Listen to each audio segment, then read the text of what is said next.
Welcome back to Alex's Computer Lab. So for this month's videos, we're going to be doing a little bit of a different topic than we have in the past. We're going to be working on some classic Macintoshes. In order to do that, as you may see, I'm in my car. I'm actually heading to my storage unit to see if I can pull something interesting that we might be able to work on this month, again, out of the storage. So we're going to look and see what I might have that fits in with this month's topic. This month's topic is Marcintosh. So Joe's Computer Lab proposed that topic in a discussion I had with him some time ago, and I thought it was a great idea. We don't talk enough about classic Macs and their impact on the industry and some of the truly amazing things that Apple came up with starting in the 1980s. So without further ado, let's go dig in my storage and see what interesting stuff we can find and take home. Here we are in my first storage area. I've seen a possible victim here that we might use for our work going forward, and we'll see what we think of this. So let me spin you around and see what you think. Here we go. So here is a possible machine. This is a Macintosh LC II. We'll take a look at it, and we'll get it out in the light and see what we've got here. Along with it, I got a keyboard, so we might pull that out as well. Let's pull it over on a table and see what we can see inside of it.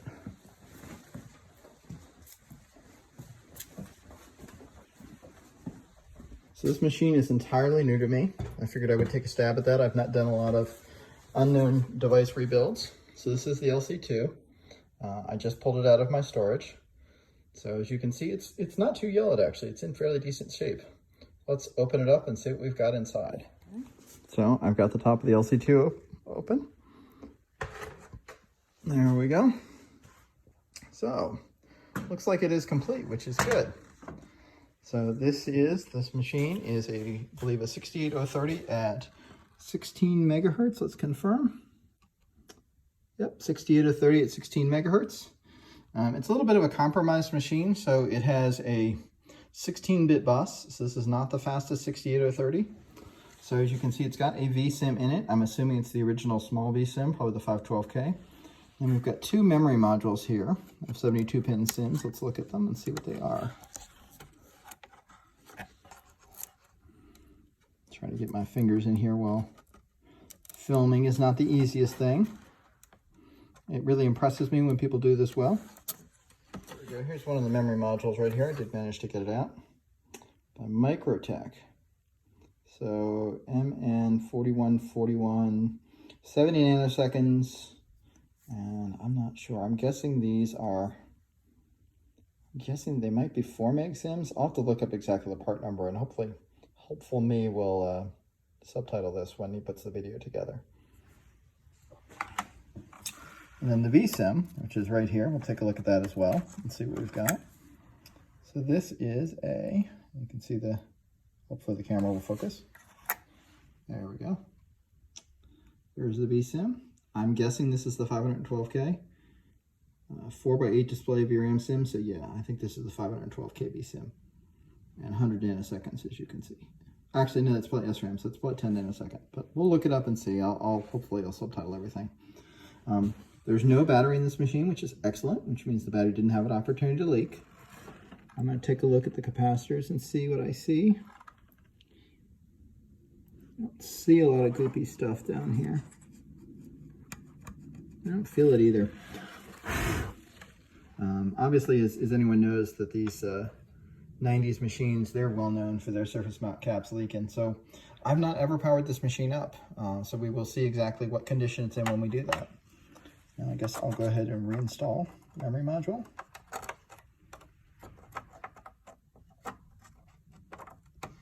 Again, seeing if I can do this with one hand. Especially even better if I do it in one hand and make it so you can see it. So there we go. There's that. And now let's reinstall the vSIM. I'm actually very glad that Apple used metal tabs on the SIMs, because quite often those get broken. So we've got memory on the board. This again, 70 nanoseconds for 4C1000. I think there is 2 megs on the board. Again, don't quote me on that. I will again check. It looks like, again, this machine looks like it's in pretty darn good shape. I don't really see any serious problems. Obviously, we've got some evidence of a little bit of corrosion here. I'm not sure what this is from. and some dust, of course, but nothing really serious. I don't know if it got wet or if that's just heat. Oh, you know what?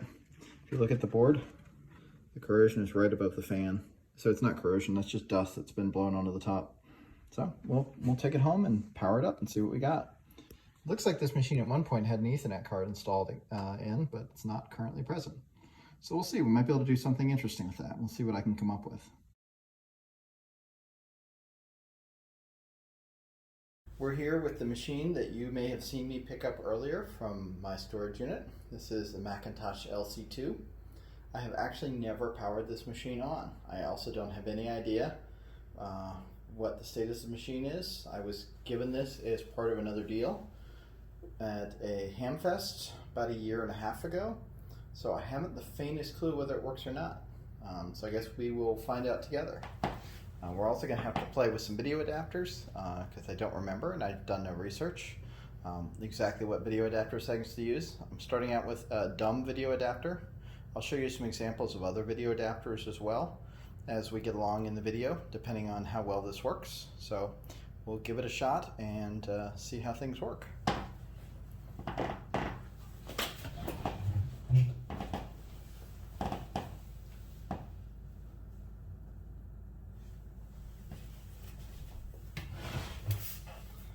So also, I don't know how much of me you'll see because I can't really see my camera in this sort of temporary setup here. I'm doing this because I'm actually doing some 3D printing in my normal shooting area for some work I'm doing on my house, and the noise makes it not reasonable to shoot in there. So let's turn on the monitor to start with.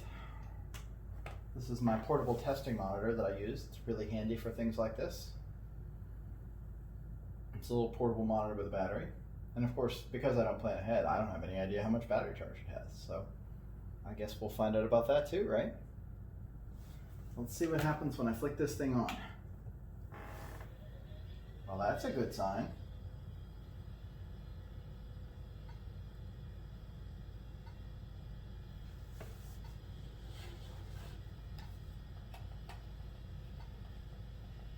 Although I didn't get a bong.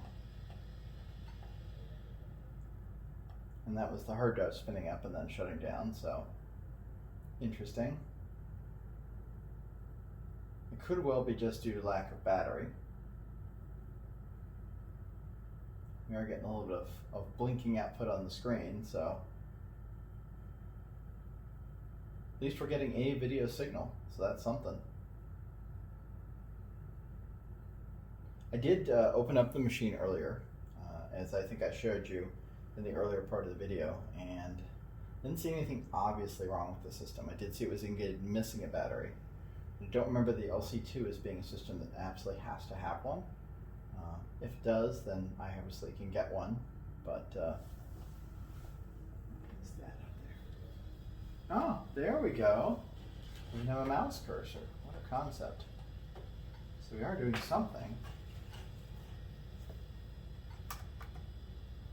My keyboard is not, I'm not getting any keyboard lights, but at least I have a mouse cursor. I have a dark spot at the top of the screen. Why does it bother me? Why do I care?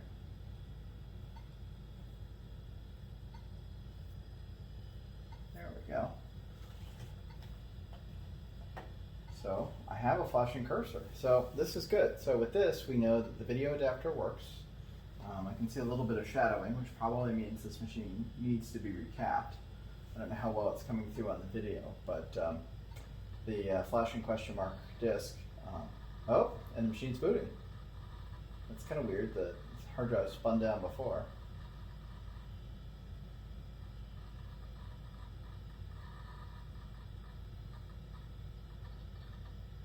It's kind of neat though. Of course, I don't have a keyboard or a mouse, at least I don't seem to. But it is cool. Oh, maybe I do have a mouse, because it did move.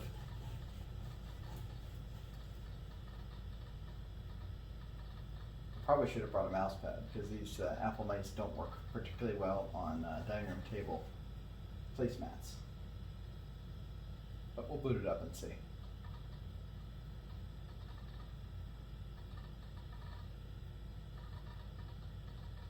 Hopefully you can see this at least somewhat. I'll go check my camera in just a second and see what you see.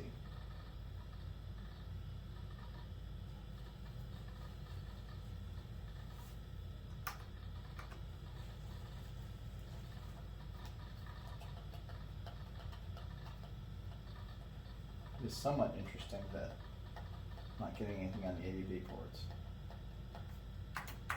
Yeah.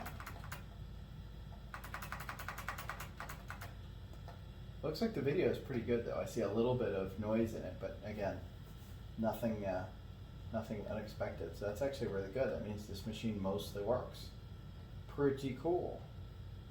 So what we're going to do is we're going to investigate this machine. We'll check it out. We'll see what it's going to take to get it working as a whole. I have sitting here a SCSI hard disk replacement. This is a SCSI to SD. I'll pull this out and show it to you and see how that works. We might attempt to do a memory upgrade depending on how much RAM is in this machine, and we'll probably attempt to reinstall the operating system depending on what's in it. So, but this is good. I'm really glad the machine generally works. That is really much better than I was expecting. So let me shut it off and we'll check out and see if we can figure out why ADB is not working. So I'm sure once we get the computer up and running and I'm actually doing some detailed work, I will zoom in on the screen so you can see better. But for now, I think this is good enough. So I'm going to go around the back and shut it down, and then take a look at the ADB connections. It's definitely plugged in properly. ADB port is definitely seated. It is possible, of course, that the ADB on this machine is bad. That is certainly a possibility. There are fuses on the ADB, and they can be blown if you remove and insert the keyboard. If so, we're probably not going to go very far with this. Oh, I just got a blink on the keyboard this time. I just turned it on again, as you probably saw from the back. We'll see what it does this time. So at least we've got some ADB.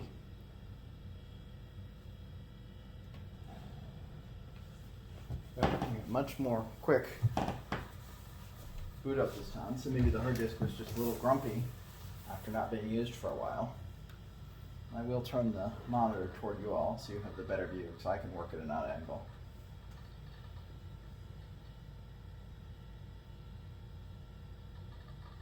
Again, as I mentioned earlier, this is a Macintosh LC II, as you can see written nicely on the front of the case.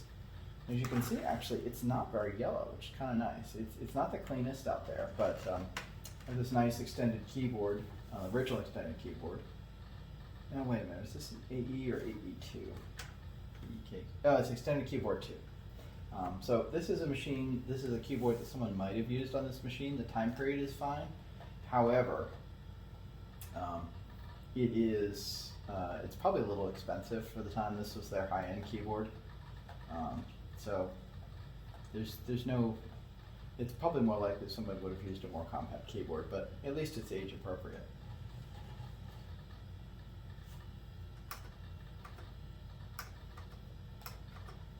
Interesting. Even though I saw the blink on the keyboard,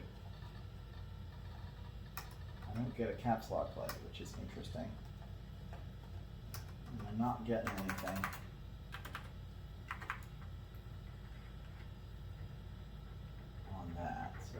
That's kind of an interesting situation. Again, you can see it booted nicely, and we got to that same screen that says machine may not have been shut down properly. But I'll have to figure out exactly what's going on here. So we got the lights blinking when the machine was turned on, so again it's working. And that means we are getting ADB, but I don't know what else. And I know this keyboard and mouse work because I use it on my other Macs.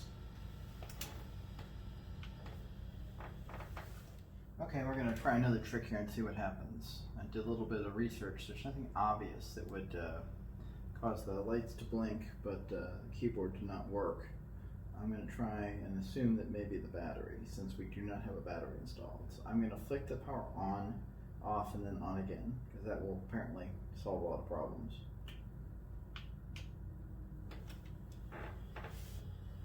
or can, because what it does basically is it charges the capacitors. Although, of course, this machine booted fine without it.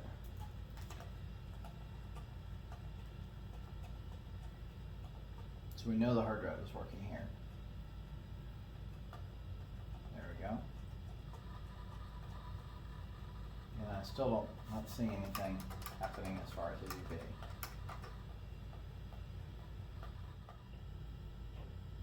So we may well be dealing with a cap issue here, so that the ADB is partially working, but not completely. It's working enough that when you turn it on, you get the LEDs blink on the keyboard, but no functionality. So next thing we'll try is I will try plugging in with just the mouse and no keyboard and see if that makes any difference, just in case for some reason this machine doesn't like the keyboard. And of course now we definitely don't have any keyboard lights blinking because I don't have a keyboard attached.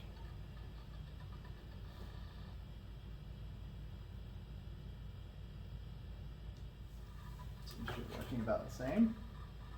We're definitely booting, as we said before, which is good. It means mostly the system works. The video really is not bad as far as quality. I'm pretty happy with that. I definitely expected to struggle a little bit with the system. And I brought out some other random video adapters as well. The video adapter I used has no switches and no dial in it.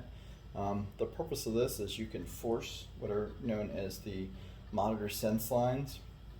So if you look at the back of this particular dongle, it rather helpfully lists all the available resolutions and settings for various machines. So you can force the machine to see a whole bunch of things, but the generic dongle I use that doesn't have any settings relies on proper auto detection. And seems to be working pretty well. Obviously we're coming up in black and white mode, but that's actually normal when you don't have PRAM, which this machine indeed does not have because of the lack of battery. So every time you start it up, there's nothing in the PRAM. I don't know if you saw that, but the mouse just moved. It jumped into the corner.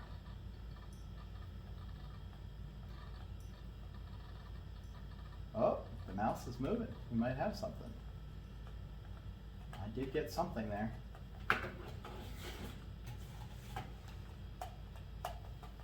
Of course, hitting a keyboard key is not going to have any effect.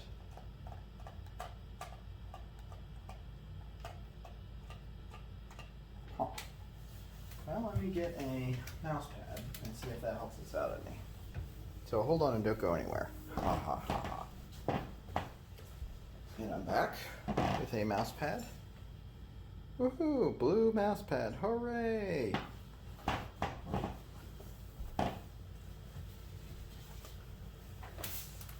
Nope. So that's interesting. I wonder if the mouse is the issue then. I have used this mouse before. I wouldn't think so. And I think I actually do have another mouse, so I should have brought one up. But it did move. Okay. Well, let me go get a mouse. Going downstairs again. And we will see what happens.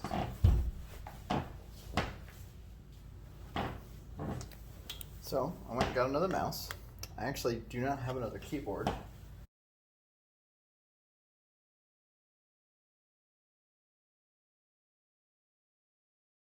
So this mouse, interestingly enough, is probably a more likely mouse.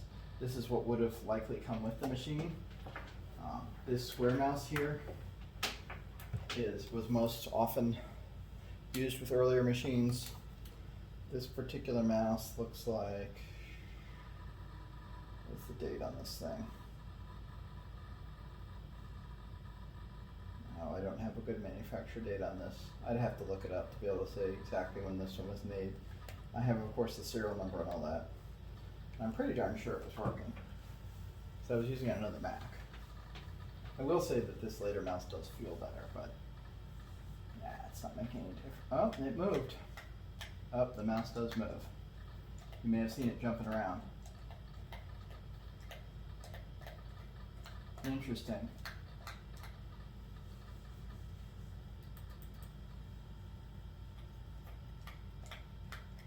Interesting. I'm starting to wonder if we are having issues with ADB on this machine. We could have some leaky caps because that is known to cause inconsistent behavior. And you may have seen the mouse just moved again.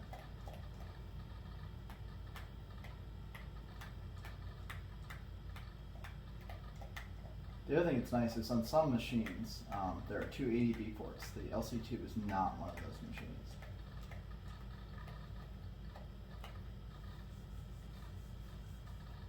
You can of course check the mouse and make sure that the rollers are not dirty, but I don't think they are. I think I cleaned this one. Yeah, they're not bad at all. It's always worth checking that if you're having problems. Of course now I'm manually spinning the roller. That's not making any difference, so that's clearly not the issue. I'm pretty sure it's the ADB on this machine. So likely the issue is exactly as I said, is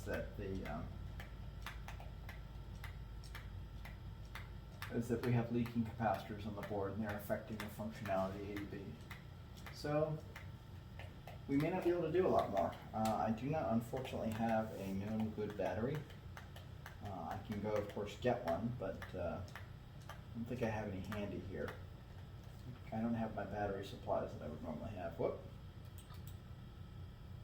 Well, that's interesting. That's interesting. Something's up. I don't know if you saw that, but the machine just rebooted itself randomly. I think this machine probably needs to be recapped. Which is kind of annoying. I don't, of course, have the caps on hand because I did not plan ahead. As you saw in the video earlier, I just went to my stash and grabbed the machine. So we might have to move on to another machine. I will attempt to order the parts, of course, and again, you may have seen the cursor jump, and it's moving there, but this might be, oh, interesting, and now we're in color. That's odd. What the hunk?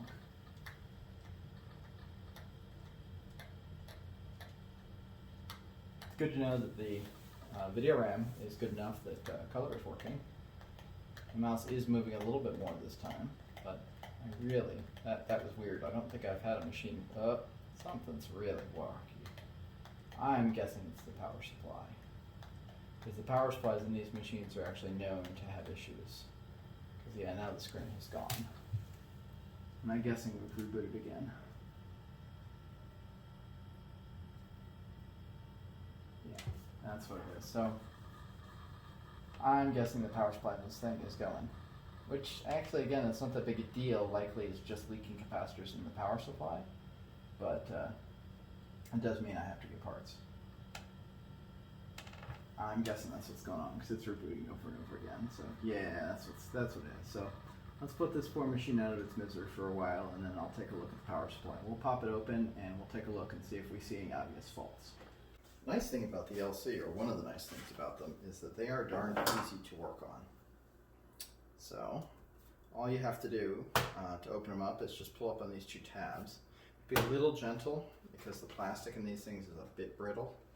I've definitely seen them come completely off. You may have noticed I did not actually unplug the machine from the wall. That is indeed on purpose.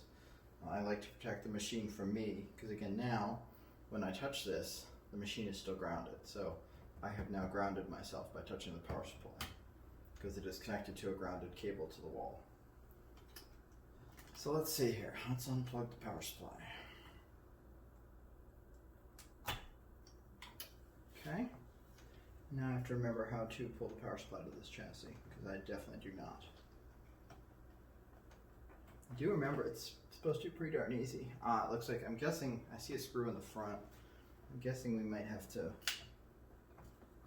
yeah, I don't know, actually. That may be just holding the case closed.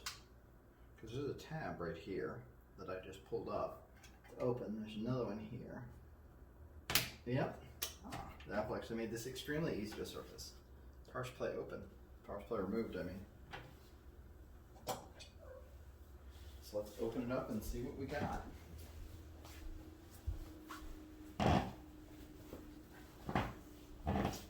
So bear with me, I think I'm going to adjust the angle a little bit on this so you can get a better look at the power supply.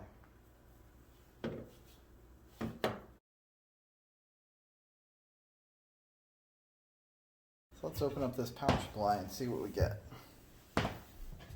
I'll try and make this as easy to see for you as possible. So let's see here. So I see we have a screw here that's on the inside, so we probably don't have to take that out immediately. I see this screw right here on the top, and I see this screw right here on the front. So we'll start with those and see how we do. And then again, there's some more screws over here to this one. So let's go with these two and see what happens.